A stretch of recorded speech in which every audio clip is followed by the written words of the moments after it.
નમસ્કાર, હું રાજ. આપ જોઈ રહ્યા છો સ્પાર્ક ટુડે ન્યૂઝ. દાહોદ જિલ્લાના ઝાલોદ તાલુકાના કદવાડ ગામમાં ગ્રામ પંચાયતના સરપંચ પર સત્તાના દુરુપયોગનો ગંભીર આક્ષેપ સામે આવ્યો છે.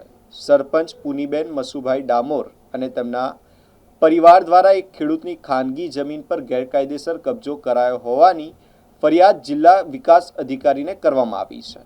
ફરિયાદ મુજબ લાંબી કાયદાકીય પ્રક્રિયા બાદ 25 જૂનના રોજ અધિકૃત જમીન માપણી હાથ ધરવામાં આવી હતી, જેમાં સર્વે નંબર 42ની અંદાજે 7 થી 8 હજાર ચોરસ ફૂટ જમીન પર કબજો થયો હોવાનું સામે આવ્યું છે.